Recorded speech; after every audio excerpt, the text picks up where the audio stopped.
Bapak Ibu yang dikasihi dan diberkati oleh Tuhan kita Yesus Kristus, selamat berjumpa kembali di dalam kasih Tuhan pada hari ini dalam renungan kita yang diambil dari Mazmur pasal 62 ayat pertama sampai yang kelima. Tetapi sebelum kita membaca dan merenungkan akan sabda kebenaran firman Tuhan, marilah kita bersatu di dalam doa. Kita berdoa. Tuhan Allah Bapa kami yang bertata di dalam kerajaan surga, segala hormat, puji dan syukur kami haturkan kepada Tuhan atas segala penyertaan, kebaikan Tuhan yang kami rasakan sepanjang kehidupan kami. Kami bersyukur Tuhan karena pada saat ini kami bersama-sama kembali merenungkan akan sabda kebenaran firman Tuhan. Walaupun secara virtual, tetapi kami meyakini bahwa Tuhan selalu beserta dengan kami. Sebentar lagi kami akan membaca sebagian dari firman-Mu. Engkau memberkati hamba-Mu yang akan menyampaikannya, dan juga kami yang mendengarkannya. Kiranya firman Tuhan akan terus selalu bertumbuh berkat dan berbuah di dalam kehidupan kami. Terima kasih Yesus, kami sambut firman-Mu dengan penuh ucapan syukur. Amin. Baik Ibu Bapak, Mazmur pasal 62 ayat yang pertama sampai yang kelima. Demikian firman Tuhan dengan perikop perasaan tenang dekat Allah. Untuk pemimpin biduan menurut Yedutun Mazmur Daud. Hanya dekat Allah saja aku tenang, daripadanya lah keselamatanku. Hanya dialah gunung batuku dan keselamatanku, kota bentengku, aku tidak akan goyah. Berapa lama kamu hendak menyerbu seseorang, hendak meremukkan dia, hai kamu sekalian? Seperti terhadap dinding yang miring, terhadap tembok yang hendak roboh, mereka hanya bermaksud menghempaskan dia dari kedudukannya yang tinggi. Mereka suka kepada dusta, dengan mulutnya mereka memberkati, tapi dalam hatinya mereka mengutuki. Amin untuk firman Tuhan. Bapak Ibu yang diberkati dan dikasihi oleh Tuhan kita Yesus Kristus, dalam nas ini menekankan kepada kita bahwa perasaan tenang dekat Allah. Nah, Bapak Ibu yang dikasihi dan diberkati Tuhan, di dalam kehidupan kita sehari-hari pastinya kita menemukan yang namanya permasalahan ataupun pergumulan hidup, dan itu memang tidak pernah lepas dari kehidupan kita. Seringkali kita mencari jalan keluar untuk menyelesaikan pergumulan yang kita hadapi, entah itu melalui segala tindakan yang sebenarnya merugi jasmani bahkan rohani kita. Nah, ayat 2 mengatakan kepada kita bahwa hanya dekat Allah saja aku tenang, daripadanya lah keselamatanku. Nah, di sini kita dapat melihat bahwa hanya kepada Allah saja kita menemukan suatu ketenangan dalam kehidupan kita. Karena di dalam Allah, niscaya kita percaya segala permasalahan, segala pergumulan akan kita temukan jawabannya dalam Tuhan. Seringkali kita menyimpang dalam kehendak Tuhan untuk menyelesaikan suatu permasalahan yang kita alami dalam kehidupan kita. Seringkali jemaat Tuhan ataupun orang-orang kesayangan Tuhan mencari jalan yang sebenarnya merugi dirinya sendiri. Ada banyak orang yang terjerumus dalam hal-hal negatif di dalam kehidupannya. Ada banyak anak-anak muda di saat dia menemukan suatu pergumulan hidup yang membuat dia patah semangat atau patah harapan. Seringkali mereka tergoda akan hal-hal duniawi. Contohnya saja minuman keras ataupun obat-obatan terlarang yang sebenarnya hanya mereka temukan kelegaan sementara, dan kelegaan itu sebenarnya bukan kelegaan yang abadi, tetapi kelegaan yang menemukan titik mula yang menjerumuskan mereka dalam hal-hal duniawi, dan tentu saja itu merugikan diri mereka sendiri. Dan tak terlepas dari anak-anak muda, ada banyak kasus juga orang-orang tua melakukan hal yang sama untuk menemukan suatu kelegaan dalam kehidupan mereka. Tetapi seperti ayat 2 mengatakan tadi, hanya dekat Allah saja aku tenang.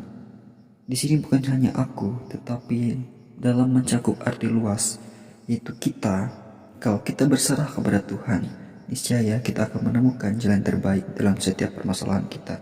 Karena kita percaya bahwa Tuhan satu-satunya jalan kebenaran dan hidup yang membawa kita ke dalam kekekalan yang abadi bersama Tuhan. Ayat 3 kembali mengatakan, hanya dialah gunung batuku dan keselamatanku, kota bentengku, aku tidak akan goyah. Nah, di sini menekankan kembali kepada kita bahwa Tuhan adalah benteng kita yang sejati, benteng kita yang paling kuat, yang dapat menahan segala godaan, segala hal-hal negatif yang sebenarnya kita memang percaya dan beriman kepada Tuhan. Apapun yang sebenarnya merugikan diri kita akan terhindar dari semuanya.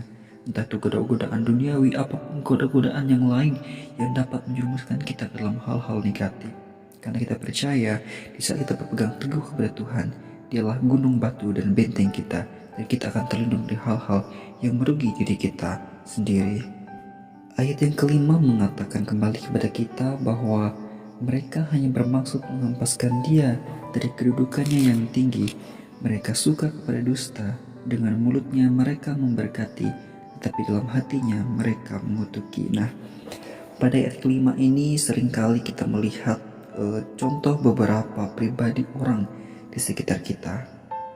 Ada banyak sekali pribadi yang sebenarnya tidak sesuai dengan apa yang kita lihat. Ada beberapa contoh di dalam kehidupan sehari-hari kita menemukan seseorang yang sangat baik kepada kita, yang sangat care dengan kita. Tapi sebenarnya di balik itu semua, di belakang kita, mereka menjelek-jelekan kita. Tetapi di sini kita melihat bahwa tidak semua orang seperti itu, Bapak Ibu Saudara-saudari. Tetapi dalam nas yang kelima ini mengatakan bahwa banyak orang yang mengatakan dusta. Mereka memberkati dengan mulut mereka, tapi dalam hatinya mereka mengutuki. Di sini kita dapat melihat ada berbagai pribadi orang-orang yang dapat kita temui di dalam kehidupan sehari-hari. Entah itu di dalam pekerjaan kita, dalam pelayanan kita. Ada banyak orang-orang yang melakukan tindakan di dalam kehidupannya, tapi dalam hati mereka tidak ikhlas melakukan hal itu. Oleh sebab itu, saudara-saudari atau bapak ibu yang dikasihi dan diberkati Tuhan, janganlah kita menjadi orang yang bermuka dua, karena itu tidak mencerminkan sosok pribadi Kristus dalam kehidupan kita.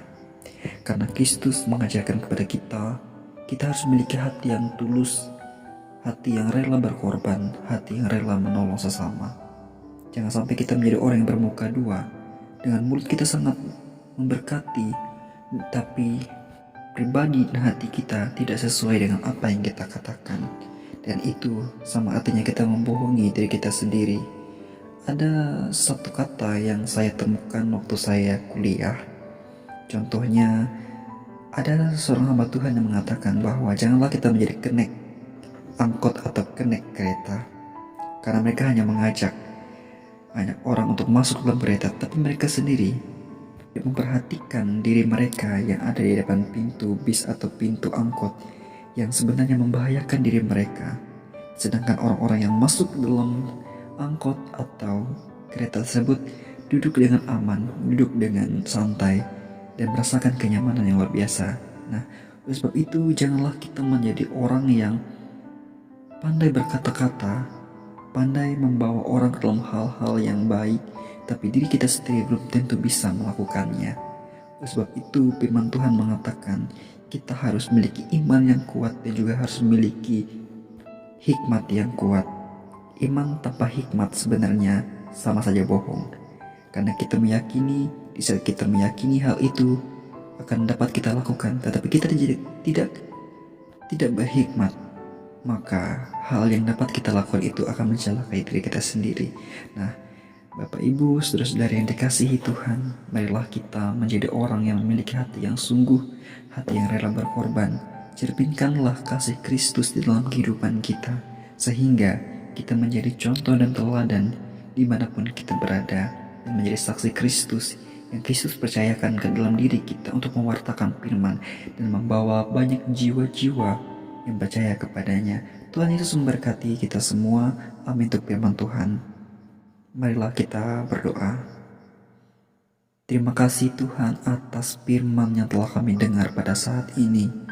Walaupun firman dibawakan secara singkat, tetapi kami yakin dan percaya melalui firman Tuhan yang mengajarkan kami untuk memiliki karakter Kristus dalam kehidupan kami, sehingga kami dapat menjadi contoh dan teladan dimanapun kami berada, dan juga menjadi seorang yang memiliki integritas di dalam kehidupan dalam pewartaan firman Tuhan, sehingga apapun yang kami wartakan, kami juga melakukannya, sehingga firman Tuhan dapat berakar, bertumbuh dan berbuah dalam kehidupan kami, untuk kami menjalankan kehidupan kami hari lepas hari. Terima kasih Yesus, kami siap untuk menjadi alat pewartaan firman Tuhan dimanapun kami berada. Di dalam nama Tuhan Yesus kami berdoa dan mengucap syukur. Amin.